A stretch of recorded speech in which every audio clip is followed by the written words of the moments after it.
Hari Om welcome back to Hanidhwani YouTube channel.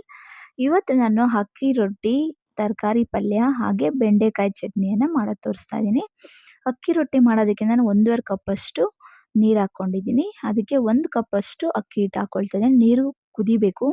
ಚೆನ್ನಾಗಿ ಕುದಿಯೋಕ್ಕೆ start ಆದಮೇಲೆ 1 ಕಪ್ಪಷ್ಟು ಅಕ್ಕಿ ಹಿಟ್ಟನ್ನು ಹಾಕ್ಕೊಳ್ಳಿ. ಅದಾದಮೇಲೆ ಒಂದು 5 ನಿಮಿಷ ಬೇಯಿಸ್ಕೊಂಡ್ರೆ ಸಾಕಾಗುತ್ತೆ.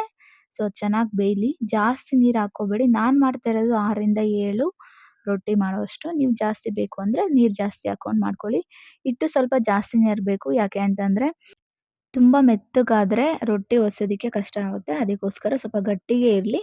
ಚೆನ್ನಾಗಿ ನೀಟಾಗಿ ನೀವು ಚಪಾತಿ ಹೇಗೆ ಒಸ್ಕೊಳ್ತೀರೋ ಆ ಥರ ಆರಾಮಾಗಿ ಒಸ್ಕೋಬೋದು. ಸೊ ಇದೆಲ್ಲ ನೀಟಾಗಿ ಒಲೆ ಮೇಲೆನೇ ನಾದ್ಕೊಳ್ಳಿ. ಜಾಸ್ತಿ ಫುಲ್ಲು ಇದು ಮಾಡಬೇಕಂತ ಏನಿಲ್ಲ. ಮುದ್ದೆ ಥರ ಮಾಡಬೇಕಂತ ಏನಿಲ್ಲ. ಸ್ವಲ್ಪ ಈಗ ಮಾಡ್ಕೊಂಡು ಆಮೇಲೆ ನೀವು ತಣ್ಣಗಾದ್ಮೇಲೆ ನೀಟಾಗಿ ನಾದ್ಕೋಬೋದು. ಅದನ್ನ ತಣ್ಣಗಾಗಕ್ಕೆ ಬಿಡಿ. ಅಷ್ಟರಲ್ಲಿ ನಾನು ಬೆಂಡೆಕಾಯಿ ಹುರ್ಕೊಳ್ಳೋದಕ್ಕೆ ಸ್ಟಾರ್ಟ್ ಮಾಡ್ತಾ ಇದ್ದೀನಿ. ಬೆಂಡೆಕಾಯಿ ಫ್ರೈ ಮಾಡ್ಕೊಳ್ಳೋದಕ್ಕೆ ಸ್ವಲ್ಪ ಟೈಮ್ ಬೇಕು. ಸೊ ನಾನು ಬೆಂಡೆಕಾಯಿ ಫ್ರೈ ಮಾಡ್ಕೊಳ್ತಾನೆ ತರಕಾರಿ ಪಲ್ಯ ಮಾಡ್ಕೊಳ್ಳೋದಕ್ಕೆ ರೆಡಿ ಮಾಡ್ಕೊಳ್ತೀನಿ. ಸೊ ಇಲ್ಲಿ ನಾನು ಬೆಂಡೆಕಾಯಿ ಒಂದು 200 ಗ್ರಾಮ್ ಅಷ್ಟು ಬೆಂಡೆಕಾಯಿ ತಗೊಂಡಿದ್ದೀನಿ. ಇದು ಊರಿಂದ ತಗೊಂಬಂದಿದ್ದು. ನಮ್ಮ ಮನೇಲಿ ಫ್ರಿಡ್ಜ್ ಇಲ್ಲ. ಸ್ವಲ್ಪ ಲೈಟಾಗಿ ಮೇಲೆ ಮೇಲೆ ಬ್ಲ್ಯಾಕ್ ಥರ ಆಗಿದೆ. ಊರಿಂದ ಬಂದ್ನಲ್ಲ ಹಬ್ಬದಿಂದ ಅವಾಗ ತಗೊಬಂದಿದ್ದು. ಸೊ ತುಂಬ ಬಲ್ತಿರೋವಂಥ ಬೆಂಡೆಕಾಯಿ ತಗೋಬೇಡಿ. ತುಂಬ ನಾರ್ ನಾರ್ ಥರ ಆಗ್ಬಿಡುತ್ತೆ.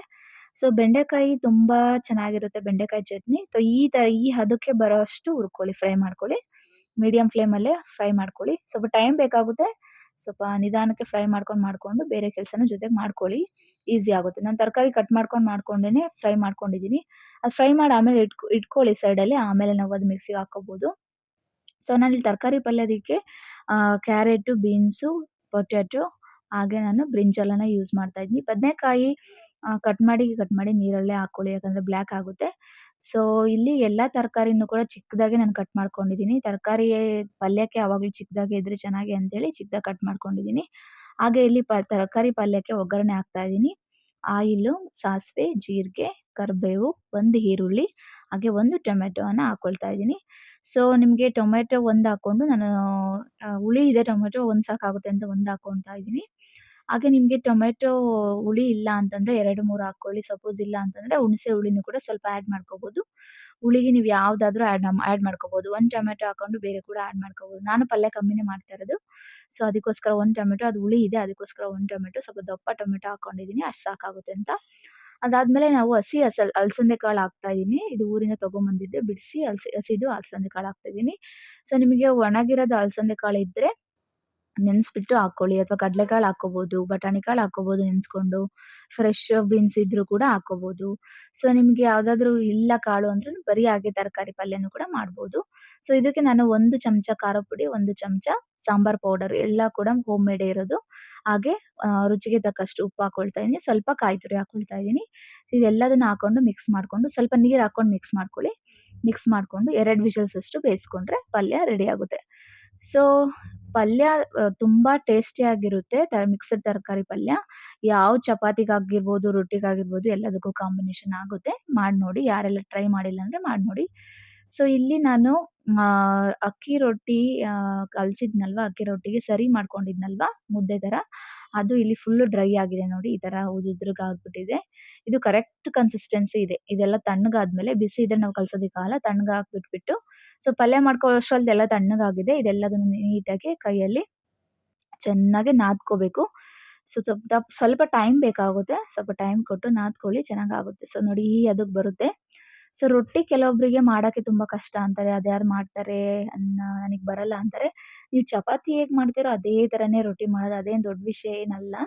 ಸೊ ಸ್ವಲ್ಪ ಚೆನ್ನಾಗಿ ಇದು ನಾದ್ಕೊಂಡ್ರೆ ಈಸಿ ಆಗುತ್ತೆ. ಅಷ್ಟೇನು ಕಷ್ಟ ಇಲ್ಲ. ಬಟ್ ಗಟ್ಟಿ ಇರಬೇಕು. ನೀವು ತುಂಬ ತೆಳ್ಳಗಿದ್ರೆ ಸ್ವಲ್ಪ ಒಸೆಯೋದಕ್ಕೆ ಕಷ್ಟ ಆಗುತ್ತೆ. ಕಿತ್ತೋಗೋದು ಆ ಥರ ಆಗುತ್ತೆ. ಸೊ ನಾನು ಕರೆಕ್ಟಾಗಿ ಸ್ವಲ್ಪ ಹಿಟ್ಟು ಜಾಸ್ತಿ ಹಾಕ್ಕೊಂಡು ಸರಿ ಮಾಡ್ಕೊಂಡ್ರೆ ಈಸಿಯಾಗಿ ಆರಾಮಾಗಿ ಒಸ್ಕೋಬೋದು. ಈಗ ಸ್ವಲ್ಪ ಹಿಟ್ಟನ್ನು ಕೈಗೆ ಹಚ್ಕೊಂಡು ಬಿಲ್ಲೆಗೆಲ್ಲ ಮಾಡ್ಕೊಳ್ಳಿ ರೌಂಡ್ಗೆ. ಅದಾದ್ಮೇಲೆ ರೋಲ್ ಮಾಡ್ಕೊಳ್ಳಿ. ಚಪಾತಿ ಹೇಗೆ ಹೊಸಿತೀರ ಸೇಮ್ ಅದೇ ಥರನೇ ನಾನು ಹೊಸಿತಾ ಇರೋದು. ಸ್ವಲ್ಪ ಸೈಡಲ್ಲಿ ಅರ್ಗು ಹೊಡೆಯೋ ಥರ ಬರುತ್ತೆ. ಸ್ವಲ್ಪ ಸ್ಲೈಸಸ್ ಥರ ಕಾಣಿಸ್ತಾ ಇರುತ್ತೆ. ಅದನ್ನೆಲ್ಲ ನೀಟಾಗಿ ನೋಡಿ ನಾನು ಮಾಡ್ತಾ ಇದ್ದೀನಲ್ಲ ಆ ಥರ ಕೈಯಲ್ಲಿ ಮಾಡ್ಕೊಳ್ಳಿ. ಬಂದಿಲ್ಲ ಅಂದ್ರೂ ಹಾಗೆ ಮಾಡಿ. ಮಾಡ್ತಾ ನಿಮಗೆ ಗೊತ್ತಾಗುತ್ತೆ ಐಡಿಯಾಸು. 1 ಸಲ ಇಲ್ಲ ಅಂತಂದರೆ 2 ಸರಿನಾದ್ರೂ 2ನೇ ಸರಿನೇ ಆದ್ರೂ ಕರೆಕ್ಷನ್ ಆಗ್ತಾ ಹೋಗುತ್ತೆ.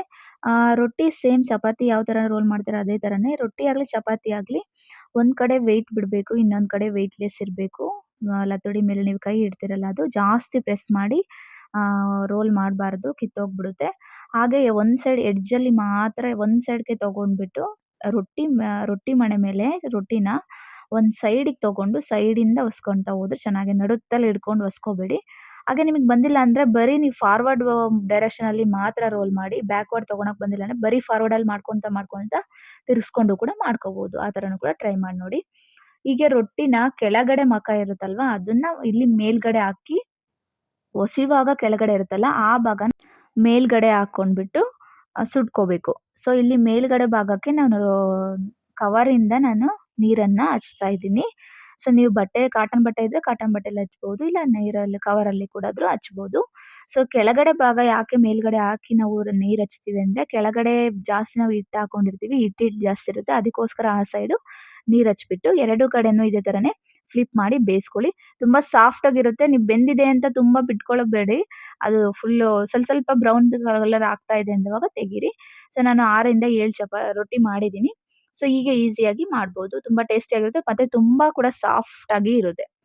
ಸೊ, ತುಂಬ ಒಂದ್ರ ಮೇಲೆ ಒಂದು ಹಾಕ್ಬೇಡಿ ರೊಟ್ಟಿ ಮಾಡಿದಾದ್ಮೇಲೆ ಈ ತರ ಹರಡಿ ನಾನು ಆಗಲೇ ತೋರಿಸಿದ್ನಲ್ಲ ಆ ತರ ಹರಡ್ಕೊಂಡು ಹಾಕೊಳ್ಳಿ.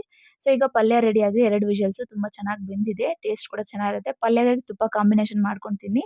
ಯಾರೆಲ್ಲ ತುಪ್ಪ ಕಾಂಬಿನೇಷನ್ ಮಾಡ್ಕೊಂಡು ತಿಂದಿಲ್ಲ ಅಂದ್ರೆ ಆ ಥರನೂ ಕೂಡ ಟ್ರೈ ಮಾಡಿ ನೋಡಿ ಚೆನ್ನಾಗಿರುತ್ತೆ. ಇಲ್ಲಿ ಬೆಂಡೆಕಾಯಿ ಚಟ್ನಿಗೆ ಬೆಂಡೆಕಾಯಿ ಫ್ರೈ ಮಾಡ್ಕೊಂಡಿರೋಂಥ ಬೆಂಡೆಕಾಯಿ ಹಾಕೊತಾ ಇದೀನಿ. ಹಾಗೆ 2 ಎಸಳು ಬೆಳ್ಳುಳ್ಳಿ, 3 ಹಸಿಮೆಣಸಿನಕಾಯಿ ಹಾಕೊಳ್ತಾ ಇದೀನಿ. ಎಲ್ಲದನ್ನು ಕೂಡ ಫ್ರೈ ಮಾಡ್ಕೊಂಡಿದೀನಿ. ಹಸಿಮೆಣಸಿನಕಾಯಿ ಕೂಡ ಫ್ರೈ ಮಾಡ್ಕೊಂಡಿದೀನಿ. ಬೆಳ್ಳುಳ್ಳಿ ಕೂಡ ಫ್ರೈ ಮಾಡ್ಕೊಂಡಿದೀನಿ. ಸ್ವಲ್ಪ ರುಚಿಗೆ ತಕ್ಕಷ್ಟು ಉಪ್ಪು, ಸ್ವಲ್ಪ ಕೊತ್ತಂಬರಿ ಸೊಪ್ಪು ಹಾಕ್ಬಿಟ್ಟು ರುಬ್ಕೊಂಡ್ರೆ ಆಯ್ತು. ತರಿಯಾಗಿ ರುಬ್ಕೊಳ್ಳಿ. ಇದು ತುಂಬಾ ಟೇಸ್ಟಿಯಾಗಿರುತ್ತೆ ಮತ್ತೆ ಹೆಲ್ದಿ ಕೂಡ. ಹಾಗೆ ಬೆಂಡೆಕಾಯಿ ಚಟ್ನಿ ಒಂದು 2 ಇಂದ 3 ಡೇಸ್ ವರೆಗೂ ಇರುತ್ತೆ. ಜರ್ನಿ ಮಾಡುವಾಗಲೂ ಕೂಡ ನೀವು ಈ ತರ ಮಾಡ್ಕೋಬಹುದು. ಎಲ್ಲಾದ್ರೂ ಟ್ರಾವೆಲ್ ಮಾಡ್ತಾ ಇರ್ತೀರಾ, ಟ್ರಿಪ್ ಎಲ್ಲಾದ್ರೂ ಹೋಗ್ತೀರಾ ಅಂದ್ರೂ ಕೂಡ ಈ ತರ ಮಾಡ್ಕೋಬಹುದು. ಸೊ, ಟೇಸ್ಟಿಯಾಗಿರುವಂತ ಅಕ್ಕಿ ರೊಟ್ಟಿ, ಬೆಂಡೆಕಾಯಿ ಚಟ್ನಿ, ತರಕಾರಿ ಪಲ್ಯ ರೆಡಿ ಆಗಿದೆ. ನೀವು ಕೂಡ ಟ್ರೈ ಮಾಡಿ ನೋಡಿ. ಇಷ್ಟ ಆದ್ರೆ ದಯವಿಟ್ಟು ಸಬ್ಸ್ಕ್ರೈಬ್ ಮಾಡಿ. Thank you for watching.